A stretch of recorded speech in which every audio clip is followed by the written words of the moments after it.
Hello bachcho, let's read this given question. So the given question says that a charged capacitor of capacitance C is discharged through a resistance capital R.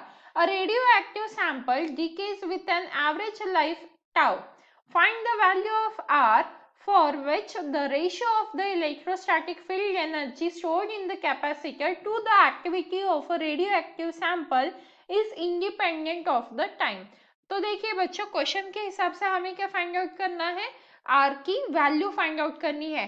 तो इस question को solve करने के लिए हमारा की concept क्या रहेगा, की concept to solve this question क्या रहेगा, discharging of capacitor, discharging of capacitor, discharging of capacitor through the resistance R, through resistance R। क्या फॉर्मूला आ जाएगा हमारा, थ्रू रेजिस्टेंस R। तो ये क्या फॉर्मूला आएगा, capital Q is equals to small q e raise to the power minus t divided by C R रहता है। तो Q क्या है, यहाँ पे जो कैपिटल Q है वो चार्ज लेफ्ट है और जो स्मॉल q है वो क्या है, इनिशियल चार्ज है। अब अगर हम एनर्जी की बात करें, क्योंकि इलेक्ट्रोस्टैटिक एनर्जी की बात हो रही है क्वेश्चन में, तो energy E is equals to क्या होता है हमारा, energy E is equals to half capital Q square divided by C। तो Q को हम किससे रिप्लेस करेंगे, यहाँ पे small q square e raise to the power minus 2t by C R आ जाएगा यहाँ पे, और डिवाइडेड बाय क्या आ जाएगा, 2c जो ऑलरेडी था हमारे पास। तो और अगर हम, ये तो एनर्जी हुआ, और अगर हम इसी के साथ एक्टिविटी देखें तो एक्टिविटी का फॉर्मूला क्या होता है हमारे पास, एक्टिविटी होता है हमारा A is equals to A naught E raise to the power minus lambda T. यहाँ पे ये जो ए नॉट है वो भी क्या है, इनिशियल एक्टिविटी है, जैसे यहाँ पे जो Q है वो इनिशियल चार्ज है, और ये जो कैपिटल A है वो जो है वो जो अभी बचा हुआ जो अमाउंट ऑफ न्यूक्लियर है वो रिप्रेजेंट कर रहा है।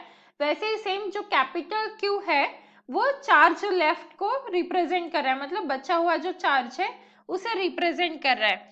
और लैम्बडा जो है हमारा वो क्या है, डिसइंटीग्रेशन कांस्टेंट है।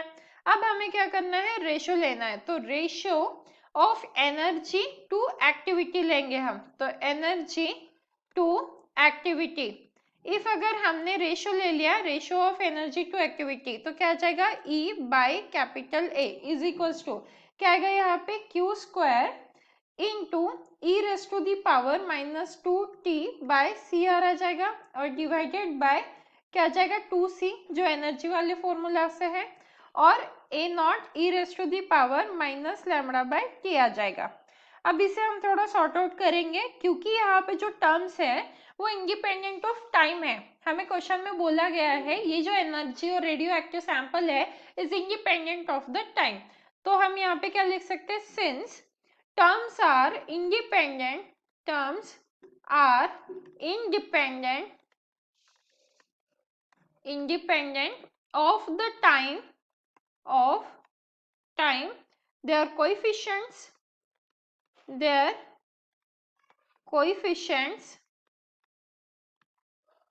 can be equated, their coefficients can be equated। तो क्या आ जाएगा यहाँ पे, 2t divided by C R is equal to क्या आ जाएगा, लैम्बडा इंटू टी। यहाँ से जो स्मॉल टी है ये कैंसिल हो जाएगा और हमारे पास लैम्बडा इज इक्वल टू क्या बचेगा, 2 बाय सी आर आ जाएगा। तो यहाँ से जो लैम्बडा है उसे हम किससे रिप्लेस कर सकते हैं, टाउ से रिप्लेस कर सकते हैं, क्योंकि देखिए लैम्बडा मतलब क्या होता है, हमें पता है लैम्बडा मतलब 1 बाय टी लिखा जाता है, और ये इक्वल टू क्या आ जाएगा, 2 by C R. But question में क्या बोला है, with an average life of tau. तो ये 1 बाय टी को हम क्या लिख सकते हैं, 1 बाय टाउ लिख सकते हैं, इज इक्वल टू क्या हो जाएगा, 2 बाय सी आर। तो यहाँ से हम आर की वैल्यू फाइंड आउट कर सकते हैं, आर इज इक्वल टू क्या आ जाएगा, 2 टाउ बाय सी आ जाएगा। मतलब अगर हम ऑप्शन चेक करें तो हमारा जो ऑप्शन बी है वो परफेक्टली मैच करेगा। So the final answer for the given question is option B. Hope you understood it well. Best of luck.